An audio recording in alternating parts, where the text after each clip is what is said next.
Hello అందరికి welcome to one more mini vlog. దీనికి ముందు పోస్ట్ చేసిన వీడియోలో అయితే చెప్పేశాను కదా, మా చిట్టి తల్లికి ఇక్కడ జూనియర్ ఢిల్లీ పబ్లిక్ స్కూల్లో శ్రీనగర్ ఉత్తరాఖండ్ లో జాయిన్ చేశాము. మా పాపకైతే క్రిస్మస్ ప్రాజెక్ట్ అని ఒకటి ఇచ్చారనమాట. మాకు రిఫరెన్స్ కోసం అయితే ఒక స్టార్ ఫోటో అయితే పంపించారు. మేము ఆ స్టార్ ఎలా చేసామో ఏంటో ఈ వీడియోలో అయితే మొత్తం మీకు ఎక్స్ప్లెయిన్ చేసేస్తాను. ఫస్ట్ అయితే ఒక కార్డ్బోర్డ్ షీట్ తీసుకుని మనకి ఏ సైజ్ లో కావాలో ఆ సైజ్ లో స్టార్ అయితే స్కెచ్ చేసేసాను. ఆ స్టార్ అయితే సిజర్ సహాయంతో నీట్ గా ఎడ్జెస్ అనేవి పోకుండా మంచిగా స్టార్ అయితే కట్ చేసేసాము. ఆ స్టార్ కూడా మన పిల్లలకి ఎంత అయితే ఫిట్ అవుతుందో అంత కట్ చేసుకుంటే బెటర్. పెద్దదైతే పిల్లలు కనిపించరు. నేనైతే నెక్స్ట్ అయితే ఒక స్పార్కిల్ షీట్ లాంటిది అయితే మార్కెట్ లోంచి తీసుకొచ్చేసాను. ఎందుకంటే స్టార్స్ కి చిన్న చిన్న స్టార్స్ అనేవి అటాచ్ చేయాలన్నమాట. దానికోసం నేనైతే ముందుగా ఒక పేపర్ మీద స్టార్స్ గీసుకొని ఆ స్టార్స్ ని ఆ షీట్ మీద ప్లేస్ చేసి ఆ చిన్న చిన్న స్టార్స్ కూడా కట్ చేసేసాను. అలాగే ఒక ఎల్లో కలర్ చార్ట్ తీసుకొని స్టార్ స్కెచ్ గీసుకొని ఆ స్టార్ షేప్ లోనే మొత్తం కట్ చేసుకొని రెడీగా పెట్టుకున్నాను 2 పీసెస్ చార్ట్ పీసెస్ ని. ఇప్పుడైతే మనం ముందుగా కట్ చేసుకున్న కార్డ్బోర్డ్ షీట్ స్టార్ కి అయితే మొత్తం ఫెవికాల్ అప్లై చేసి మనం కట్ చేసుకున్న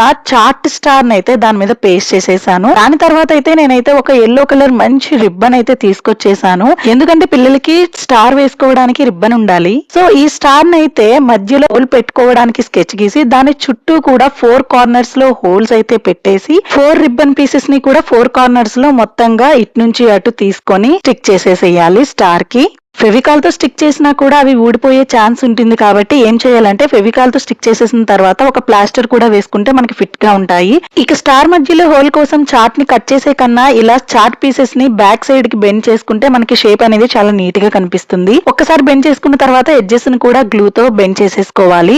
నెక్స్ట్ అయితే సెకండ్ చార్ట్ పీస్ ని తీసుకొని ఈ చార్ట్ పీస్ కి ఫెవికాల్ తో మంచిగా స్టిక్ ఆన్ చేసేసుకోవాలి. ఒకసారి స్టిక్ చేసుకున్న తర్వాత ఎడ్జెస్ ని నీట్ గా కట్ చేసుకోవాలి. ఇలా కట్ చేసుకుంటే మనకి స్టార్ మంచి షేప్ లో వస్తుంది. సో ఇక్కడైతే హోల్ చేయడానికి బ్యాక్ సైడ్ బెండ్ చేస్తే బాగోవు కాబట్టి కట్ చేసి వాటిని ఇట్లా ఒక చిన్ని గ్లాస్ తో అయితే ఒక్కసారి రబ్ చేస్తే ఆ హోల్ అనేది చాలా నీట్ గా వస్తుంది. దాని తర్వాత ఒక్కసారి ఫెవికాల్ అప్లై చేసుకోవాలి. ఇంకా స్టార్ పైన మొత్తంగా ఫెవికాల్ తీసుకొని స్టిక్ తో కూడా మొత్తంగా గ్లూ అప్లై చేసుకొని దాని మీద మనం ఆల్రెడీ తెచ్చుకున్న ఈ స్పార్కిల్ పౌడర్ అయితే స్ప్రింకిల్ చేయాలి. మొత్తం స్ప్రింకిల్ చేసిన తర్వాత కదపకుండా ఒక 10 నిమిషాలు ఉంచేస్తే అది మొత్తంగా స్టిక్ ఆన్ అయిపోతుంది. నెక్స్ట్ స్టార్ బ్యాక్ సైడ్ అయితే ఒక 6 or 7 మెటల్ వైర్స్ గానీ లేదంటే ఒక హార్డ్ ప్లాస్టిక్ పైప్స్ గానీ పెట్టుకొని డబుల్ ప్లాస్టర్ తో నీట్ గా అతికించుకోవాలి. ఇక్కడ మా దేవ అయితే మరి మిస్టర్ పర్ఫెక్ట్ అయిపోయాడండి. చిన్న చిన్న దానికి కూడా వంకలు పెడుతున్నాడు. ఈ ఐరన్ వైర్స్ అనేవి కొంచెం రస్ట్ అయి ఉన్నాయి కాబట్టి ముందుగా ప్లాస్టిక్ వైర్ తో మొత్తంగా చుట్టేశాడు. దాని తర్వాత అయితే మనం కట్ చేసుకున్న స్టార్స్ ని ఒక ఆర్గనైజ్డ్ ఆర్డర్ లో నీట్ గా వాటికి ప్లాస్టర్ సహాయంతో పెట్టుకోవడమే. నెక్స్ట్ అయితే లేస్ ని కూడా ప్లాస్టర్ సహాయంతో స్టార్ చుట్టూ కూడా నీట్ గా డిజైన్ చేసుకోవడమే. అంతే, మా చిన్ని తల్లి ప్రాజెక్ట్ వర్క్ అయితే రెడీ అయిపోయింది. లైక్ చేసి సబ్స్క్రైబ్ చేసుకో.